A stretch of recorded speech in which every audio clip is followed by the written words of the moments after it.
يا حبيبي يا محمد يا نبي سلام عليك يا رسول سلام عليك يا حبيب سلام عليك صلوات الله عليك يا نبي سلام عليك يا رسول سلام. Bismillahirrahmanirrahim. Assalamualaikum warahmatullahi wabarakatuh. Alhamdulillahirrahmanirrahim. Wassalatu wassalamu ala asrofil anbiya'i wal mursalin wa ala alihi wa sahbihi ajma'in. Amma ba'du. Pertama-tama, marilah kita panjatkan puja dan puji serta syukur kita terhadap Allah Subhanahu wa taala yang mana atas berkat dan karunia-Nya kita ada dalam keadaan sehat walafiat. Salat beserta salam semoga tercurah limpahkan kepada junjungan besar kita yang habibana wa nabiyana Muhammad sallallahu alaihi wasallam. Tak lupa kepada para sahabatnya, para atba'ut tabi'atnya, semoga sampailah kepada kita selaku umatnya. Amin ya Allah ya Rabbal Alamin. Perkenalkan, nama saya Agni Ayatul Zaman, mahasiswa Prodi PGMI semester 4 di Fakultas Pendidikan Islam dan Keguruan. Video ini saya buat untuk memenuhi tugas akhir pada mata kuliah Lab Islamiyat 2 yang diampu oleh Bapak Amar Amrullah SPD MPD. Nah, baik, langsung saja. Di sini saya akan menyampaikan sedikit tentang memahami dunia anak dalam perspektif Islam sebagai bekal penting bagi guru. Nah, teman-teman, sebelum kepada pembahasan, coba deh kita renungkan sejenak. Pernahkah kita itu melihat seorang anak yang berlari di masjid kemudian langsung dimarahi? Atau pernahkah kalian mendengar seorang anak itu diberi cap nakal atau bandel atau bahkan susah diatur hanya karena ia tuh banyak bertanya ataupun tidak bisa diam? Nah, padahal anak itu belum tentu benar-benar nakal. Bisa jadi ia tuh hanya sedang menunjukkan rasa ingin tahunya, atau bisa jadi ia sedang mencari perhatian, atau bahkan mungkin ia tuh sedang belajar mengenal dunia dengan caranya sendiri. Nah, disinilah pentingnya kita untuk memahami dunia anak.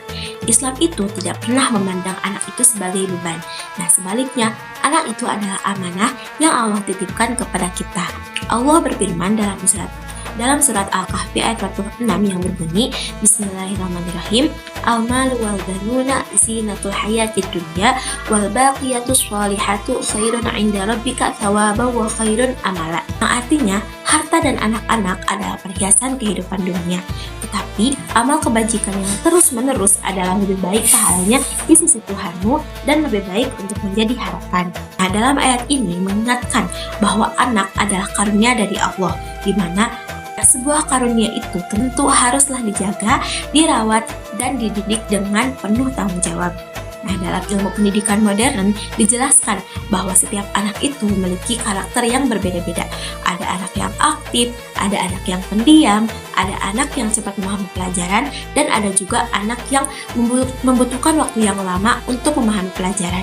Yang menariknya nih, konsep ini tuh juga ternyata telah diajarkan oleh Islam sejak lebih dari 14 abad yang lalu. Allah Subhanahu wa taala berfirman, Bismillahirrahmanirrahim, Fa'akim wajhaka lid-dini hanifa fitratallahi allati fataran nasa 'alaiha la tabdila li khalqillah dzalika ad-dinul qayyim walakinna aktsaran nasi la ya'lamun. Yang artinya, maka hadapkanlah wajahmu dengan lurus kepada agama Allah. Tetaplah atas fitrah Allah yang telah menciptakan manusia menurut fitrah itu. Tidak ada perubahan pada fitrah Allah, itulah agama yang lurus, tetapi kebajakan manusia tidak mengetahui. Quran Surat Ar-Rum ayat 30. Nah, ayat ini menjelaskan bahwa setiap anak itu dilahirkan dalam keadaan fitrah, yaitu memiliki potensi untuk mengenal Allah, mencintai kebaikan, dan juga menerima kebenaran. Nah, karena itu, tugas kita sebagai orang tua atau pendidik bukan mengubah fitrah anak, tetapi menjaganya agar tetap tumbuh dengan baik. Hal ini pun diperkuat oleh sabda Rasulullah SAW yang berbunyi, "Ma min mauludin illa yuladu 'alal fitrah, fa abawahu yuhawidanihi aw yunassiranihi aw yumajjisanihi." Yang artinya, tidaklah seorang anak itu dilahirkan melainkan dalam keadaan fitrah. Kedua orang tuanya lah yang menjadikannya Yahudi, Nasrani, atau Majusi. Hadis riwayat Bukhari Muslim. Nah, hadis ini memberikan pelajaran yang sangatlah besar. Masa depan seorang anak itu tidak hanya ditentukan oleh kecerdasannya, tetapi juga oleh lingkungan yang membesarkannya. Nah, oleh karena itu, orang tua dan guru memegang amanah yang sangatlah besar. Seorang guru itu tidak hanya mengajarkan membaca, menulis, atau berhitung. Lebih dari itu, guru itu adalah pembimbing akhlak, penanam nilai-nilai keimanan, dan juga teladan bagi peserta didiknya. Nah, mungkin anak-anak akan lupa pelajaran yang pernah kita sampaikan. Namun, mereka itu tidak akan pernah lupa bagaimana kita memperlakukan mereka. Mereka akan mengingat guru yang sabar mendengarkan, guru yang menghargai setiap usaha mereka, dan juga guru yang membuat mereka merasa percaya diri. Karena sejatinya, hati anak itu harus disentuh terlebih dahulu sebelum pikirannya itu diisi dengan ilmu. Nah, jika kita ingin mengetahui bagaimana sih cara mendidik anak yang benar, nah, maka lihatlah bagaimana Rasulullah SAW memperlakukan anak-anak. Beliau itu bukan hanya seorang nabi, tapi juga merupakan seorang pendidik yang sangatlah lembut. Nah, suatu ketika Rasulullah SAW itu sedang melaksanakan salat.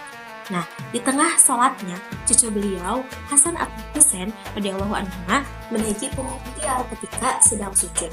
Nah, Rasulullah SAW itu tidak langsung bangkit, tetapi beliau itu memperpanjang sujudnya hingga sang cucu itu turun dengan sendirinya.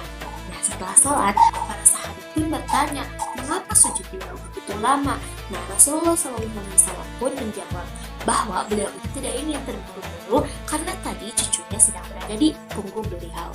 Dari kisah ini kita belajar bahwa Rasulullah SAW tentu sangat memahami dunia anak. Beliau tidak memarahi, tidak membentak, dan juga tidak mengusir anak tersebut. Beliau itu memilih bersikap lembut agar hati seorang anak itu tetap terjaga. Nah, inilah teladan yang seharusnya kita ikuti. Rasulullah SAW juga bersabda, "Man la yarham la yurham," yang artinya barang siapa tidak menyayangi, maka ia tidak akan disayangi. Hadis riwayat Bukhari dan Muslim. Nah, hadis ini itu mengajarkan bahwa kasih sayang bukan hanya sebuah sikap, tapi juga merupakan metode pendidikan dalam Islam, di mana anak-anak itu akan lebih mudah menerima nasihat ketika mereka itu merasa dicintai. Nah, sebaliknya, jika mereka hanya mengenal bentakan dan kemarahan, maka bukan hanya rasa takut yang tumbuh, tapi juga rasa percaya diri yang perlahan akan menghilang. Nah, karena itu, kita sebagai seorang guru itu hendaknya menjadi tempat yang membuat anak itu merasa aman untuk belajar, untuk bertanya, bahkan untuk mengakui kesalahannya. Allah Subhanahu wa Ta'ala juga mengingatkan kita bahwa Rasulullah SAW adalah teladan yang terbaik dalam mendidik manusia. Allah berfirman yang berbunyi, Bismillahirrahmanirrahim, laqad kana lakum fi Rasulillahi uswatun hasanatun liman kana yarjullaha wal yawmal akhir wa dzakarallaha katsiran. Yang artinya, sungguh telah ada pada diri Rasulullah suri tauladan yang baik bagimu, yaitu bagi orang yang mengharap rahmat Allah dan hari akhir serta banyak mengingat Allah. Quran Surat Al-Ahzab ayat 21. Nah, menjadi guru itu bukan sekedar profesi. Menjadi guru adalah amanah, di mana seorang guru itu tidak hanya mengajarkan ilmu pengetahuan, tetapi juga membentuk akhlak, menanamkan kejujuran, mengajarkan adab, serta menumbuhkan kecintaan anak kepada Allah dan juga Rasul-Nya. Anak-anak itu belajar bukan hanya dari apa yang kita katakan, tetapi mereka itu belajar dari apa yang kita lakukan juga. Nah, ketika guru datang tepat waktu, maka anak itu akan belajar disiplin. Ketika guru berbicara dengan santun, anak itu juga akan belajar tentang sopan santun. Ketika guru jujur, maka anak juga akan belajar tentang kejujuran. Nah, karena itu, keteladanan adalah pendidikan yang paling kuat. Di zaman sekarang ya, tantangan mendidik anak itu akan semakin besar. Anak-anak tumbuh di tengah perkembangan teknologi yang sangatlah cepat. Mereka dapat mengakses berbagai informasi hanya melalui telepon genggam saja. Jika tidak dibimbing dengan baik, maka mereka akan kehilangan arah. Nah, disinilah nih, peran orang tua dan juga guru itu menjadi sangatlah penting. Jangan sampai kita hanya sibuk mengejar nilai akademik, tetapi juga lupa membimbing akhlak dan juga keimanan anak-anak kita. Sebab anak yang cerdas tetapi tidak memiliki akhlak akan menjadi kerugian bagi dirinya dan juga masyarakat. Nah, sebaliknya, anak yang memiliki ilmu sekaligus akhlak mulia akan menjadi kebanggaan orang tua, guru, agama, dan juga bangsa. Nah, marilah kita berusaha untuk menjadi pendidik yang mampu melihat potensi dalam diri setiap anak. Jangan mudah memberi cap anak nakal, bodoh, atau malas. Nah, bisa jadi anak itu tuh hanya membutuhkan satu orang yang percaya bahwa dirinya itu mampu. Dan siapa tahu orang itu adalah kita. Nah, semoga Allah SWT itu memberikan kekuatan kepada para orang tua dan juga para guru agar mampu mendidik generasi penerusnya itu dengan ilmu, kesabaran, dan kasih sayang sebagaimana yang telah dicontohkan oleh Rasulullah SAW. Nah, dari apa yang telah kita renungkan bersama, ada 3 nih pelajaran yang kita ambil. Nah, pertama, setiap anak itu lahir dalam keadaan fitrah yang suci, di mana tugas kita adalah menjaga dan juga mengembangkannya dengan pendidikan yang benar. Yang kedua, Rasulullah SAW telah memberikan teladan yang terbaik dalam mendidik anak, yaitu dengan kasih sayang, kelembutan, kesabaran, dan juga keteladanan. Yang ketiga, guru dan orang tua itu memiliki tanggung jawab yang sangatlah besar, bukan hanya mencerdaskan akal anak, tetapi juga membimbing hati dan juga akhlaknya itu agar tumbuh menjadi generasi yang soleh, berilmu, dan bermanfaat bagi sesama. Nah, semoga Allah SWT menjadikan kita semua termasuk pada hamba-hambanya yang mampu mendidik generasi dengan penuh keikhlasan, sehingga setiap ilmu dan kebaikan yang kita ajarkan menjadi amal jariah yang terus mengalir pahalanya hingga akhir kiamat nanti. Nah, mungkin pembahasan terkait memahami dunia anak dalam perspektif Islam bagi seorang guru dari saya hanya dicukupkan sekian. Mohon maaf apabila ada penjelasan ataupun perkataan yang kurang berkenan. Billahi taufiq wal hidayah. Wassalamualaikum warahmatullahi wabarakatuh.